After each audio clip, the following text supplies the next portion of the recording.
From Tally to Cali, It's time to wake up. Wake up! Wake up! WarChant.com is your ultimate Seminole sports source. And this is Wake Up War Chant, presented by Zaxby's Now here's WarChant.com's Aslan Hajavandi. and Corey Clark.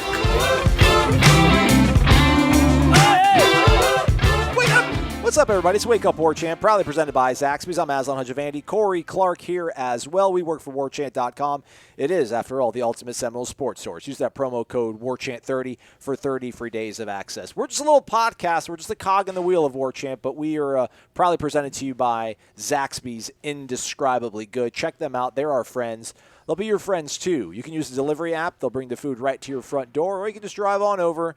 The drive-thru is open. The Zax sauce still flowing, like the salmon of Capistrano or something. I don't know. But Corey's here, everybody, which is good.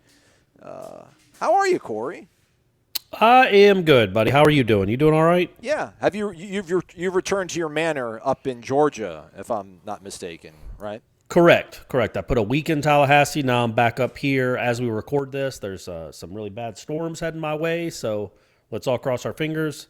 But I'm up in Georgia for at least another couple weeks, probably. All right. You don't like the bad weather stuff. I mean, nobody likes it, but I feel like you're a little more cognizant of it. Like the barometric pressure weighs on you in your psyche.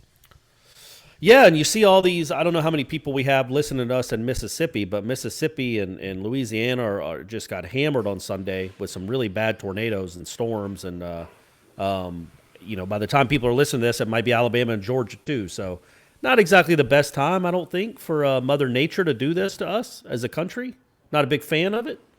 But hopefully we all get through it and there are no casualties. How about that? Right on. That worked out. Were you washing your hands? You support that message? Yeah. Were you washing your hands? No, Brady was. All right. Brady decided to go to the bathroom. The bathroom is 4 feet away from where I'm recording this, and he thought it was the perfect time to go to the bathroom. How's he doing? He's doing all right, I guess. Other than what he just did, going to the bathroom, he seems to be doing all right. He's just giving us that flavor when we're at the basketball media availability and people are going inside that airport or that airplane.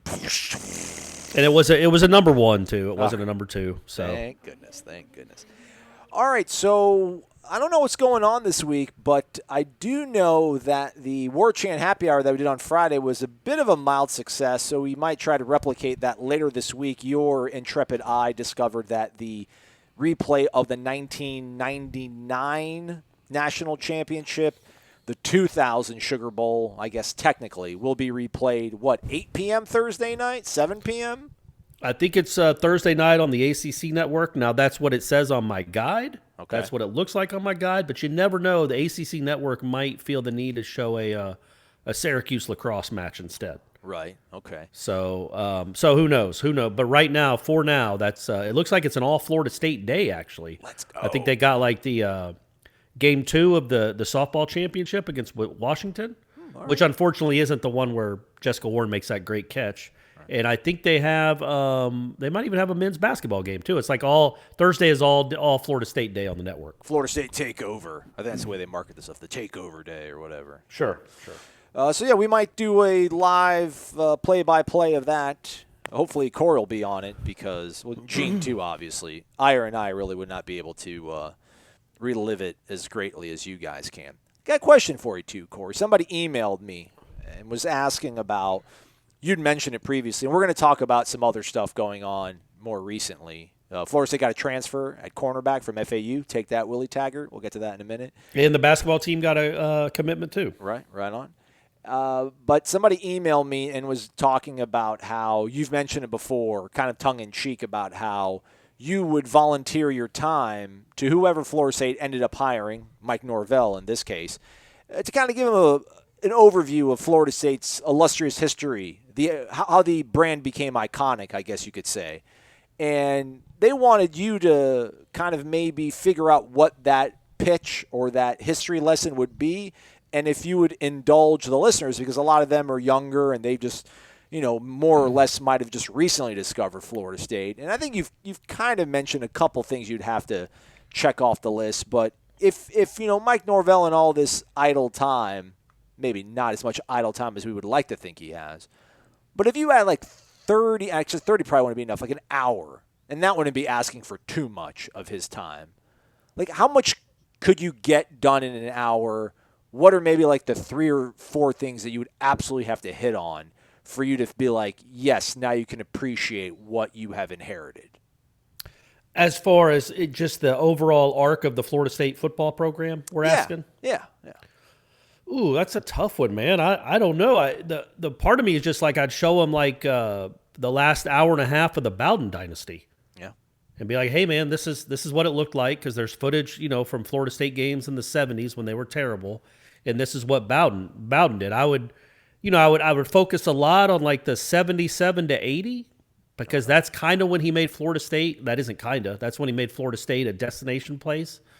And then obviously the next 6 years were they were okay, but they were a top 25-ish program. So remember, in '73 they were the worst team in America. And then 6 years later, they're playing in the Orange Bowl. So all the credit, or 80% of the credit, 90%, I can't even put a percentage on it, goes to those late 70s teams, because they put Florida State on a pedestal, and then the pedestal just kept rising starting in 1987. So I would start with that. Ron Simmons, Bobby Butler, the 1979-80 Orange Bowl seasons. And then I would fast forward to the 85 recruiting class, which had the 2 main ones were Dion and Sammy Smith. And that coincided with Florida going on probation, which really it doesn't get talked about a lot, but that really, really helped Florida State start landing those classes, because Florida State wasn't on Florida's level in the mid-'80s. Number one, they lost to them every year, but also Florida just, not that Florida had great history or tradition by any means, but they had a little bit more than Florida State, and Florida kept beating Florida State. But in 1985, when they were going on probation, which back then meant something, you know what I mean? Right. Like, you couldn't be on TV. It was a really you couldn't go to bowl games. Scholarships were really reduced, so it was a big deal. So Bobby Bowden took advantage of that, and then I would go from there. I don't know that it's hard, man. It's hard to kind of. I think the '85 recruiting class, the Ron Simmons, Bobby Butler years, and then go on to maybe Charlie Ward, Warwick Dunn. All right. You got to know your history, and my best advice would be watch these war chat things we're doing.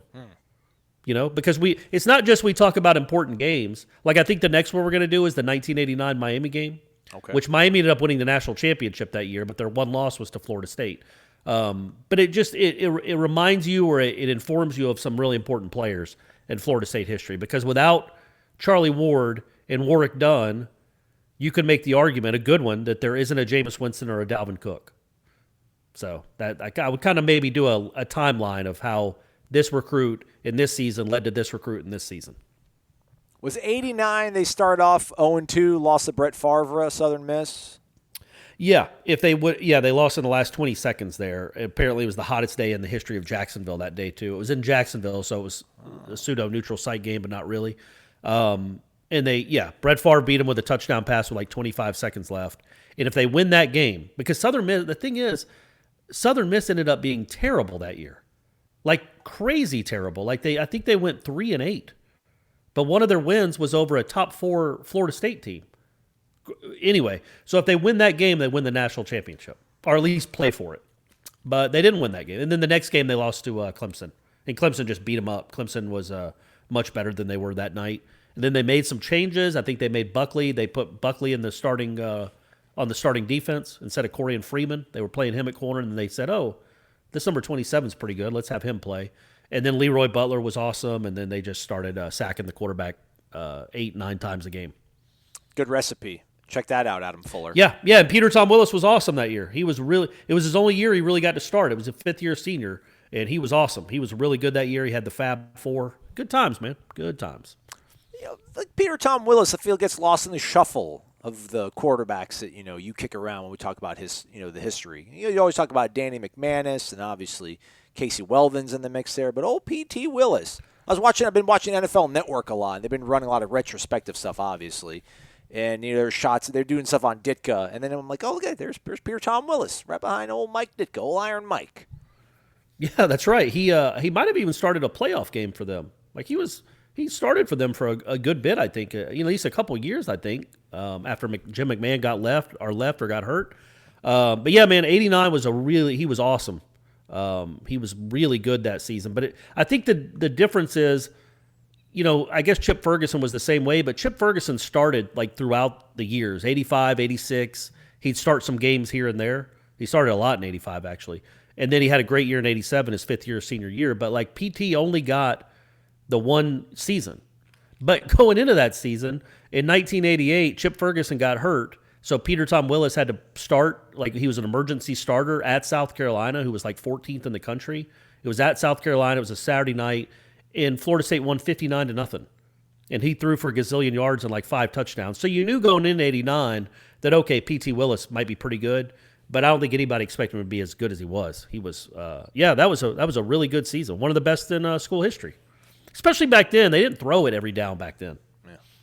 My mom is a nurse, and one of her friends that was also like a fellow nurse was like this like quasi like aunt to my brother and I. She took us to our first NFL game, and she was a big-time Bucs fan. I remember she wanted the Bucs to take Peter Tom Willis. Like, she was over Vinny Testaverde and was like, let's get Peter Tom Willis. She was a huge Peter Tom Willis fan. So that's how. Oh, okay, good. People obviously remember his exploits at Florida State. Maybe the younger crowd thinks of him as the radio, I see you, PK Sam. Oh, that sounded more like Deckerhoff. That was Deckerhoff. Yeah. That was Deckerhoff. But you know how it goes.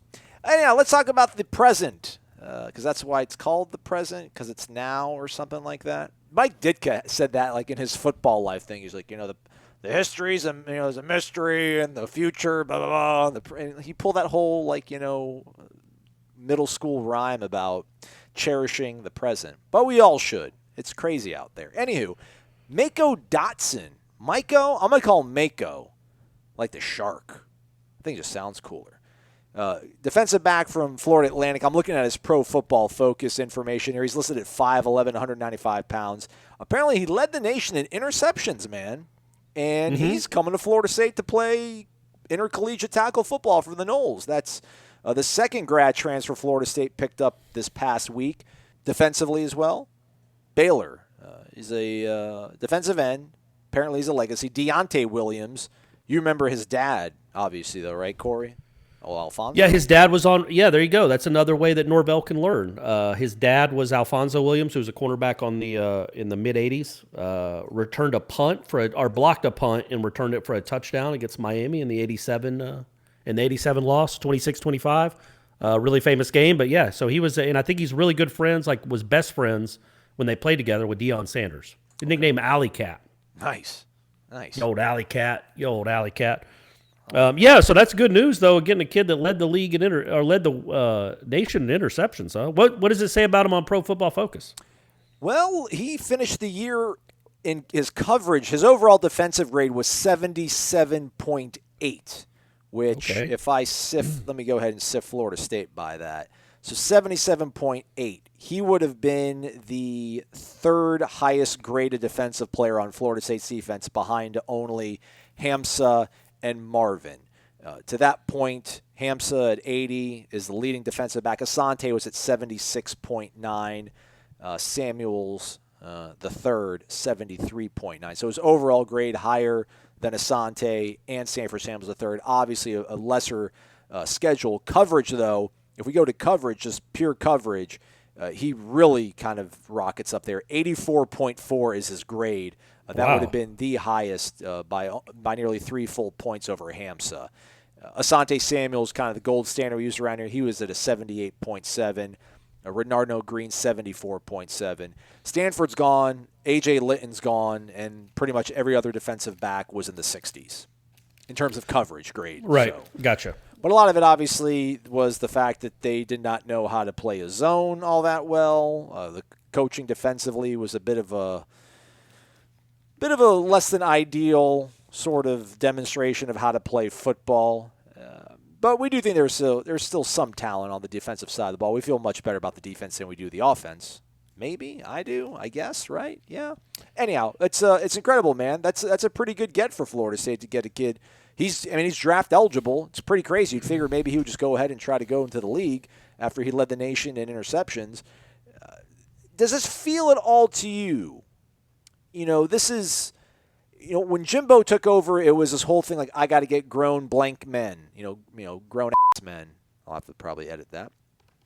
And I remember you got like Mike Harris, like from junior college. And it was like, all right, here we go. We finally have a defensive back that's got like good size to him. Like, thank goodness. It feels like we've been really undersized in the defensive backfield for a long time. This sort of addition, at worst, just gives you quality depth at a position where, like, yeah, you lose Stanford Samuels III.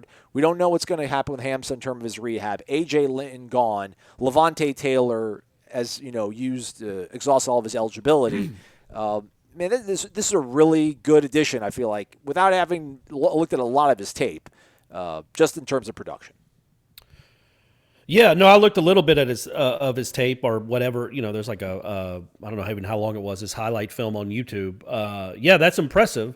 And 9 interceptions is really impressive. That would, if you intercept 9 passes in a season, that would be second all time at Florida State, behind our man Buckley, who had 12 and 91. But it is good for depth. But this kid didn't come to Florida State to just be a rotation player. Like, he's coming to Florida, and I'm sure they've sold him on the idea. They didn't promise him anything, but I'm sure they sold him on the idea of, yeah, man, you can start. Stanford Samuels is gone. There's a position up for grabs, and you can go grab it. And I'm sure that's very appealing to him. I think when you look at a kid from a school like this, the first inclination is to say, okay, well, the competition obviously wasn't what he'll be facing on Saturdays this fall. The counter to that is, yeah, that's probably true, especially when you're playing Clemson. But, the point that Jimbo made for years before he left, and it's still true, it's even more true now than it was 3 or 4 years ago, is, man, there's parity everywhere. And especially at that level, like, he's probably not covered a lot of 6'5" dudes, because the 6'5" guys that can really run don't go to Conference USA schools. They're at Clemson or Alabama or Florida, Florida State, Georgia, places like that. But he's covered some really, really good receivers. Every conference has a bunch of them. So that's why I was curious about the rating on Pro Football Focus. It's one thing to just have interceptions, but a lot of times, this used to be a truism back in the 80s and 90s.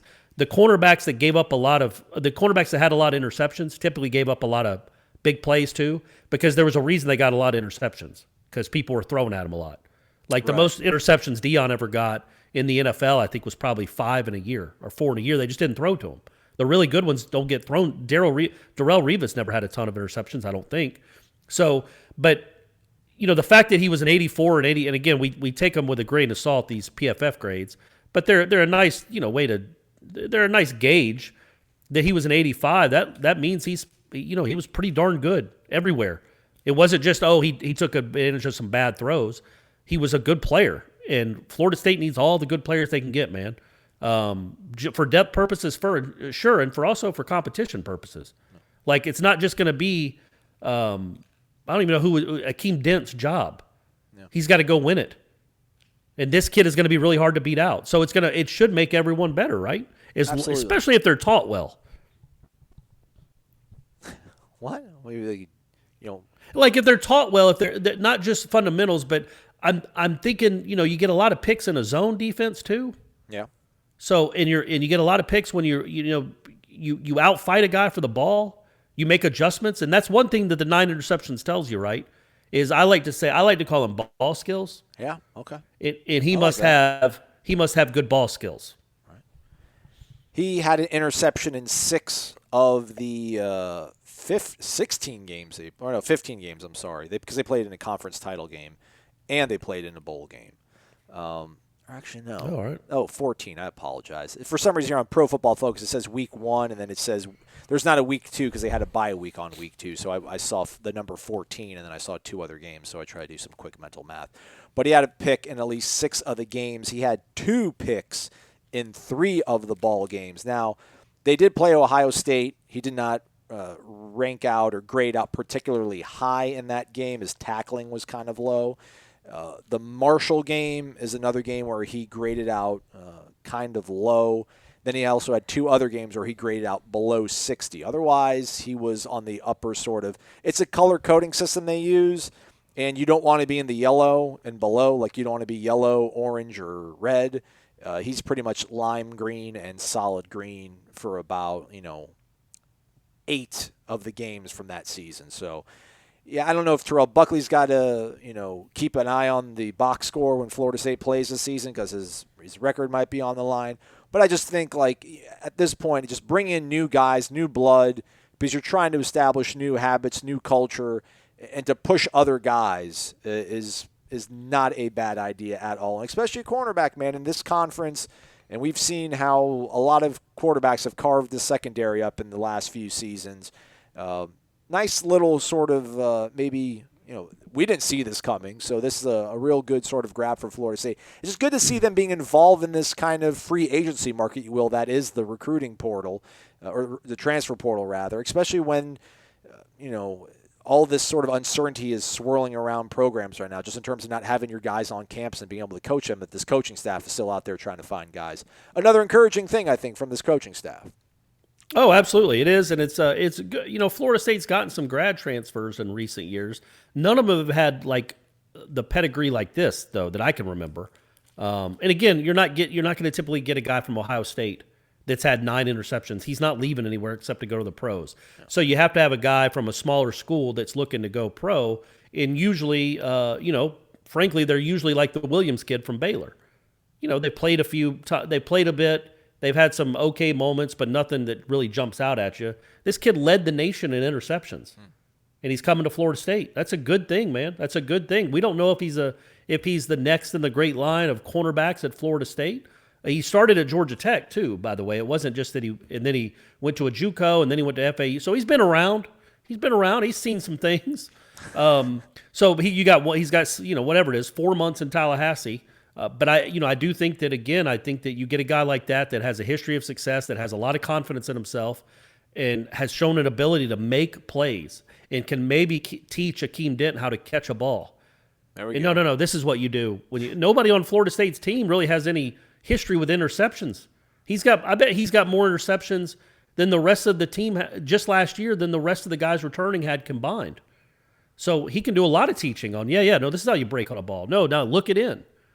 Put your thumbs together. Whatever you got to tell these guys to get them to know how to intercept a pass. It's nothing but positive for me. Like, it's a really good. Absolutely. It's a really good addition. We don't even know if he's going to start, but it's a really good addition to your secondary to get a guy with this kind of resume. You want to guess how many interceptions Florida State had as a team last season? Was it 9? 8. So he had more interceptions than the whole team? Yeah. Who led him in interceptions last year? Samuels? Hamza with 2. He's the only one that had multiple interceptions, at least according to Pro Football Focus. I think they're pretty good in their or their statistical. All right. Well, there you go, man. Stanford Samuels III also had 2. And then Asante had 1. Cyrus Fagan had 1. Levante. When did Levante get a pick? I don't remember that. Isaiah Bolden had 1. And thus, there is your picks for the season. So last year's Florida State cornerbacks, all of them had a total of 5 picks. Now, Akeem Dent did drop, I would guess, 8 of them. Right. So as long as my man starts wrapping them up and catching them, he might lead the country in interceptions this next year. And then real quick again on Deontay Williams, defensive end out of Baylor. Apparently had a hand or arm injury and was going to give up ball, but decided to come back. So he's another guy joining the fray. I think he's listed at 6'1", maybe a little bit under 230. I would imagine projects more as like an edge rush kind of guy, which is what Florida State does need. But obviously he's got some injury issues and concerns. But, hey, man, it's not like he's got a lot of tread on taken off the tire too, so that could be a good thing.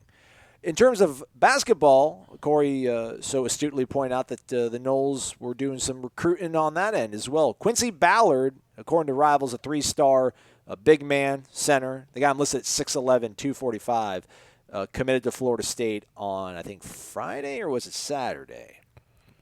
Friday, I believe. Friday, all right. So they got that. That's pretty cool. You see the school he goes to, the name of the school?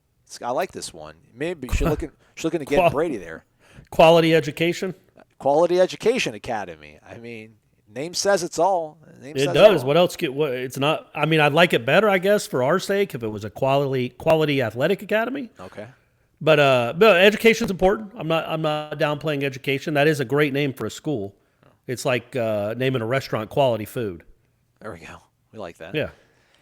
He physically looks quite well put together in terms of, I don't want to say day one contributor, but we looked at guys like Balsa and Kumaji and Bojo and those guys. It's like, yeah, give them a few years, put some, let them add some weight to their frame, and we'll see what happens. This kid looks a little bit more well put together. I don't know where he projects in the plans for Florida State, but Leonard keeping that, I need a 7-footer on my roster, or at least 2 of them. That thing will continue for another year with his addition. Yeah, and the thing with him is he's a 3-star, but I don't know how many stars he had a month ago. Like, he was a guy that he apparently didn't have any offers at all before this tournament that he played on March 6th. Or it started March 6th. Early March, he was in a 3-day tournament where he kind of blew up. He averaged like 16 and 11 or something. And then schools started offering him. First, it was like UNC Asheville and schools like that. Then it became NC State, Florida State, Syracuse, and Maryland. So, a lot of that is, I think people started, okay, he's still out there. You start looking at who's left out there. And then if you have some scholarships come available because kids leave early, you can go ahead and offer kids like this. And I think, and I wrote about this, or I'm writing about this. This will be on the site some point this week, in the next day or two, or it might be on the site right now. Leonard Hamilton so gets the benefit of the doubt with a kid like this. Normally, you would be like, well, all right, sure, whatever, a 3-star, great. We'll put him in the rotation. Maybe he'll play in a couple years, or maybe he won't be anything. But Leonard Hamilton's hit rate on these recruits has been incredible. For the last 4 or 5 years, there's maybe been one, and I'm not even remembering that. Maybe there's 1 or 2 that haven't contributed at all, but they all contribute. They all do. And, I point out that what was Fiondu before he came to Florida State? Yep. What was Vassell before he blew up his senior year at Peachtree Ridge High School? Like, they were unknowns too, much like this kid. So it's like the shift that Florida State fans, number one, there's a shift with the national media in regards to Florida State, where now they're going to be ranked top 15, even though they lost their 3 best players off this year's team. They're still going to be top 15 in the preseason next year because of what they've done, what they've accomplished. They now get the benefit of okay, they're just going to be good. Expectation is they're going to be really good. But then also, when it comes to the way he recruits now, obviously Scotty Barnes is awesome, and we think Calhoun's going to be a player. But this kid, a kid that's nobody even heard of 2 weeks ago, you get the benefit of the doubt, and you're thinking, all right, yeah, I can see how a 6'11" kid under their tutelage in 2 years is going to be a rotation player, and maybe by the time he's a senior, will be one of the top centers in the ACC. They just are the country. Who knows? He might be a lottery pick. The way they develop these no-name guys, I just think it's pretty astonishing how far this program has come, not just in the wins and losses, but the perspective and expectations. Where now it's like, yeah, I know this guy doesn't. He's from Quality Education Academy. We haven't heard of that. We assume he got a quality education, but he's going to be a quality basketball player by the time he's done at Florida State, because that's what this coaching staff does. He's from Syracuse, or outside of Syracuse, and then the Quality Education Academy is in Winston-Salem, in case parents are interested in lifting their kids up to the highest levels of academia available in our great I feel like Great Education Academy would be a better name. Okay. We can, right? Maybe we'll be the competitor. We'll be like 6-minute abs, Yeah, that's right. Come over the top. 6-minute abs. So he committed to Florida State over Syracuse, Maryland, Cincinnati, NC State. I mean, those are really good programs. Maybe one of them is considered a blue blood, but Florida State is a new blood. And I wasn't trying to diminish him by saying he's a 3-star, but just some people are obviously curious about those things. Curious rather. And but he's not even listed in the database. He's not ranked in the state. He's not ranked in the. He's not listed in any of the rankings on Rivals, like not nationally, not statewide. Like that's how I don't know, a diamond in the rough this guy was, that he wasn't even like Cabangeli. Cabangeli didn't show up on any rankings at all when he committed to Florida State. Hey, did you read the nutrition story that Ira wrote up with the nutritionist?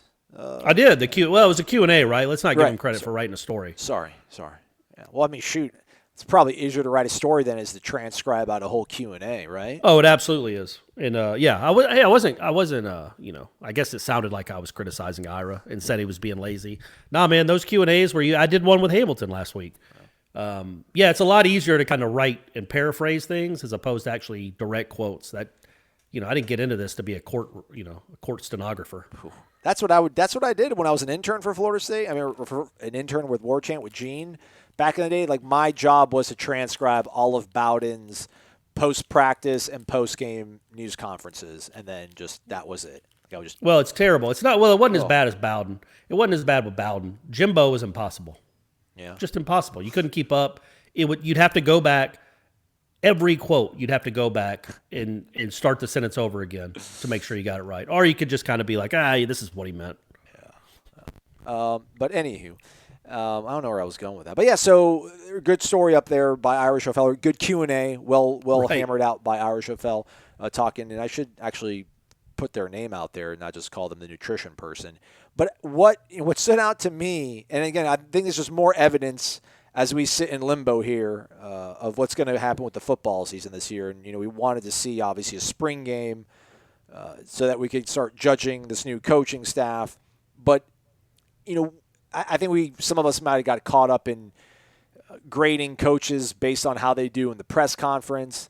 And, it just every kind of little piece that we hear from people that are interacting with Mike Norvell just remains to kind of it's stacking up. It's like stacking up wins. It's like every time you hear somebody talk about Mike Norvell and this new staff, it's always something really uplifting and encouraging. Marissa Fabish, who is the let me see the proper title here, Director of Sports Nutrition, had the Q&A with Ira and just kind of talked about how refreshing it is that this staff is so open and receptive to her ideas. And a lot of people go ahead and take that for face value. But what I took it from was like, didn't seem like maybe the previous staff was all put together or all on board with these sort of ideas. Apparently they have a Monday all-hands-on-deck meeting now with Norvell in tow or in place, and that wasn't something that happened. Or it did happen, but she wasn't part of it. I think nutrition is a huge deal, man. I mean, we keep talking about the way this team looks. Strength and conditioning is only one part of it. To have everybody rowing the boat or pulling the rope and all that, whatever cliche you want to use. Again, these are encouraging things. I like the Q&A. Thanks, Ira. We call it climbing the ladder, right? Oh, there we go. That's the cliche. That's right. That's the cliche in Tallahassee. We climbing climb around here. All right, I got you. Rowing a boat. Give me a break. Yeah. What is it, the 1820s? Really? Who rows a boat? Why don't you get in a yacht or a speedboat, one of them cigarette boats? There we go. Rowing a boat with a paddle, like you're in the Lewis and Clark expedition or something. So I read that. I did read it. I love Q&As, man. Yep. Q&As I just love it. I love it. You don't have to be as creative when you're writing a story. You're just like, here's a quote, here's a question, here's an answer. Have fun, kids. But yeah, so the thing about it though is it not the thing that stuck out to me about the Q&A is it wasn't like Ira said, hey, what were some of the problems you had with Willie Taggart's staff? Yeah. Like it wasn't presented like that at all. He just talked about, can you reflect on the first couple of months of the year and what was working so well because of all the gains, either, gains or subtractions, depending on what weight they were trying to get to from all the players and all the positive gains they made. And the quote was, so the one big thing I struggled with in the past was being the only person to say, quote, hey, nutrition is important, and not really have that support behind me to show the importance. And the biggest thing I've noticed with the new staff is they are very nutrition forward. They understand the importance, and they're also ready to support me from the beginning. And then fast forwarding a little bit, or scrolling down, I guess. Some of the things in the past, like post-workout protein shakes or having breakfast before practice. Now I'm having coaches back me up and saying, that's important. Listen to Marissa. And now the players are doing it. And you can see the amazing benefits and all the strides we made during the offseason. Yeah, so obviously... How can they eat nutrition when they're practicing at 6 in the morning? Come on, Marissa. Let's be practical here. What do you expect? I think that should be Marissa's her real strategy here in the next couple of years is to let's move us away from those morning practices. Yeah. That's your goal, Marissa. I know you're a big fan. You probably listen to this all the time, listen to the show a lot. Try to tell Norvell that kids eat better. Mm-hmm. They eat more. They're more likely to concentrate on nutrition if they're getting to get up at like 9:30. Well, we do know that springs are going to be afternoon, more tilted towards afternoon practices. It was just too late to implement it this time around. But during the season, they will be morning. But whatever. It's a small, sure. Hey, Hey man, we just want to annex land. That's all we want to do, Corey. We just want to annex small pieces of land, build our empire, and that includes just hey, give us 3 months of being able to sleep in a little bit more. Victory. We're all on board. And then you'll have happy Wake Up War Chant podcast hosts, and that's going to make everybody happier, and that's probably going to make for a better product, at least more excitement around the product because we're the decision makers around here. We're the people that kind of paint the narrative of how the season's going to be. That's right. They follow our lead, so you want us to be happy.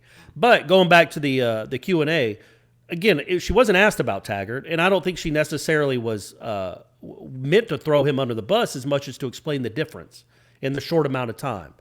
And again, that just tells you that Norvell does care about it all. He does, and I get how frustrating it could be as a nutritionist.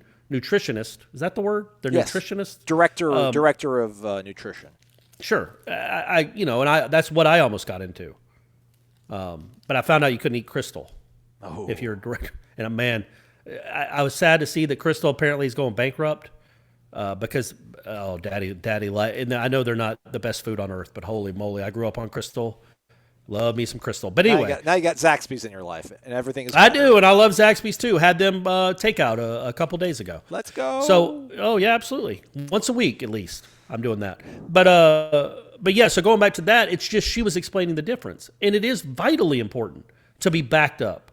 Because if a nutritionist is telling you, hey, man, you really need to get up at 6:15 and eat, or you need to wake yourself up at 1:30 and drink that shake, if the coaches are like, yeah, whatever, man, don't, or not supporting her or supporting what she's saying, of course they're going to side with the coaches more. Yeah. And it's not going to feel as important to them. But if the coaches are backing them up, backing a nutritional expert up or an academic advisor up, point by point, and saying you better listen to her, you have to listen to her, then and then actually keeping tabs on the strides that they're making, which is part of that Monday meeting you were talking about. If they're keeping tabs on how these players are doing, and the players see the benefits, number one, but also see how important it is to the coaches, then yeah, it's really going to resonate with them even more, and they're going to pay attention to it. It's not a coincidence, man. You slack off on that stuff, then why wouldn't you slack off on this or that? So again, to me, it's just another, just another example of Norvell caring about every little detail. Every little detail matters. There's also a recipe for a sausage pasta skillet included in the Q&A that Ira did, and she recommends chicken sausage. So I'm a big fan. I might actually have to give that a spin. I can actually. Do you have all those ingredients? I've got none of that. It's got chicken sausage links, EVOO, which I think is some sort of cooking, like oil or something, zucchini, mushroom, onion, basil, Italian seasoning, lentil pasta, cloves of garlic, vegetable stock, low sodium, fire roasted tomato, salt and pepper to taste. By the way, I do say tomato in real life. I just like saying tomato on the show. We know, buddy. So the only ingredient I have out of those, looks like 14, is the salt and pepper. Yeah. So I want to make it. Maybe when I go to the store again in a week, I'll load up on my. God, I can't even read all that. My vegetable stock. Okay. I'm always out of vegetable stock, Aslan. It's tough. Anytime I'm trying to get, I have an ingredient, I have a recipe for vegetable stock, I never have it. Well, once you pop it open, you only have a few days to use it. So I understand you're all about freshness and exactly right. The best nutrients into the Clark household. As was evidenced by my Crystal rant. There you go. A minute ago. So we got a few questions that were left over from the Renegade Express, but we're kind of back up against the clock in terms of us recording the show.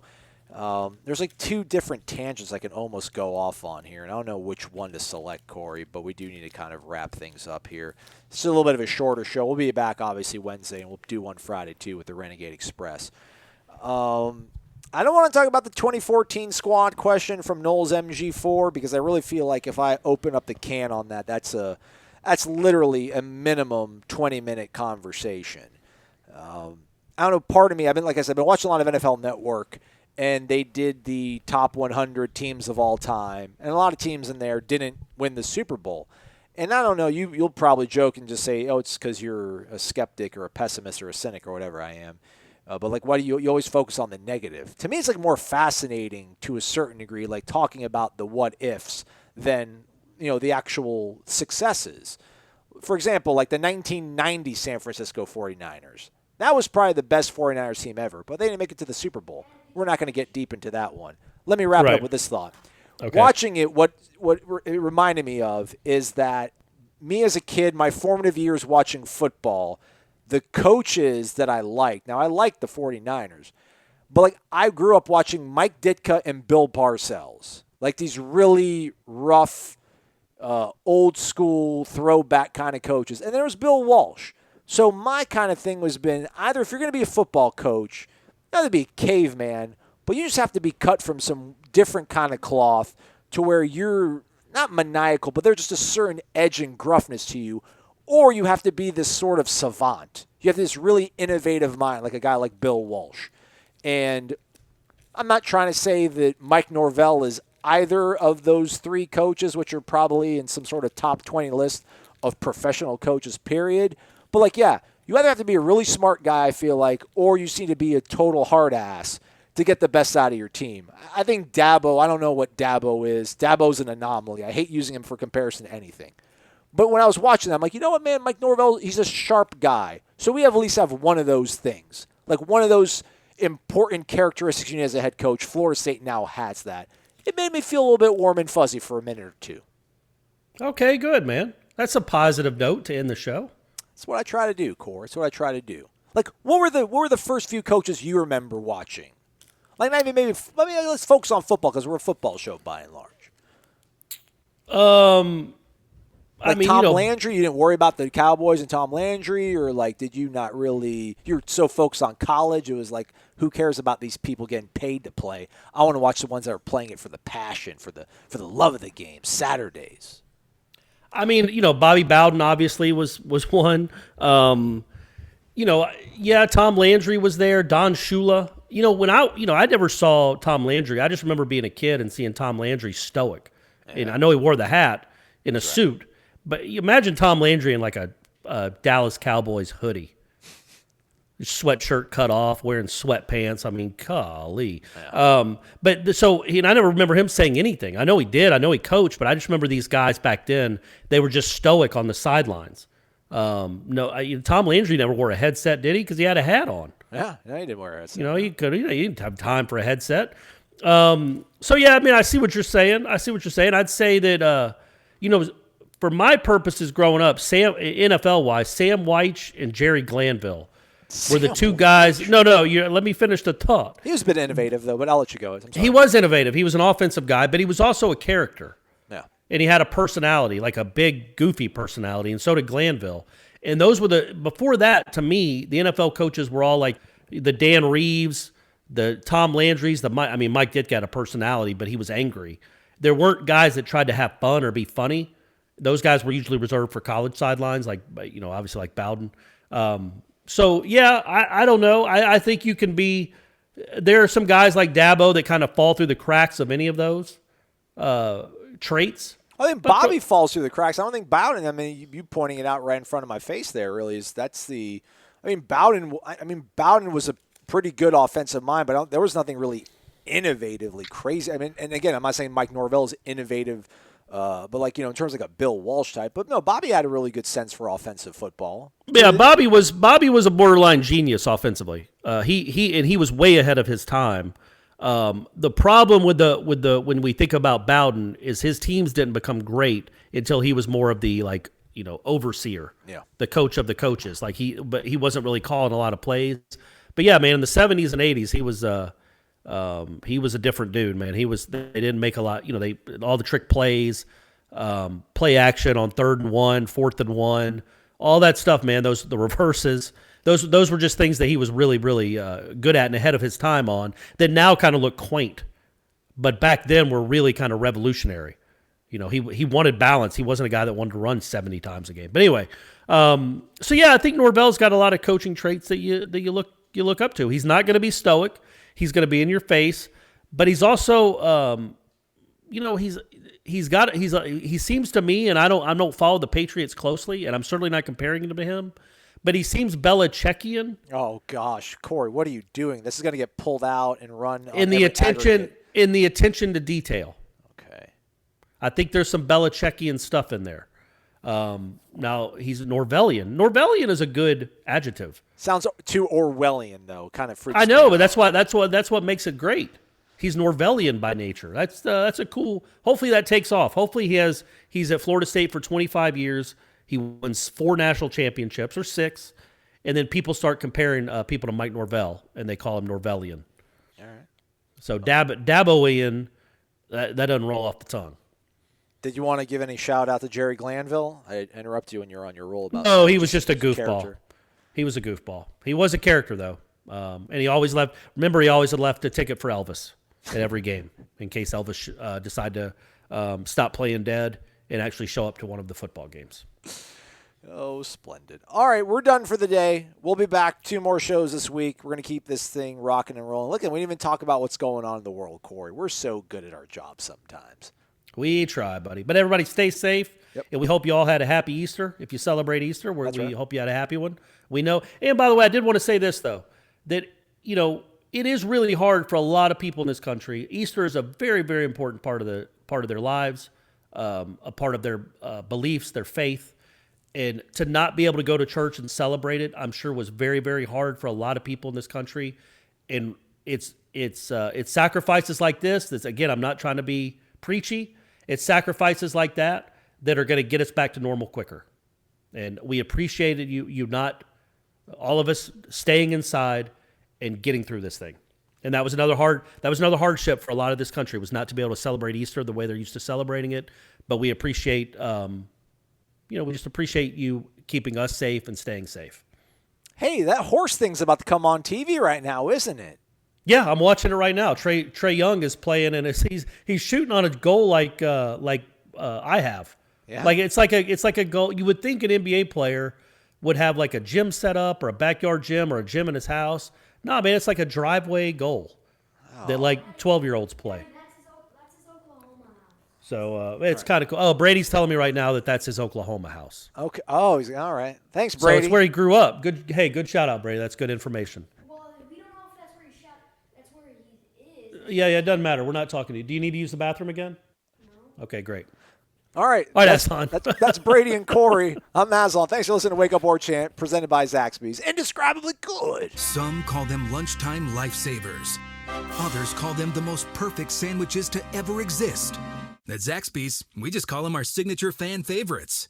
The Southern TLC Filet Sandwich has hand-breaded chicken with fresh tomato and crisp lettuce. The famous Kickin' Chicken Sandwich features spicy tongue torch and Cool Ranch sauces. And for a limited time, fried pickles are back. 2 classic sandwiches and a legendary appetizer. 3 more reasons you're gonna get a kick out of Zaxby's.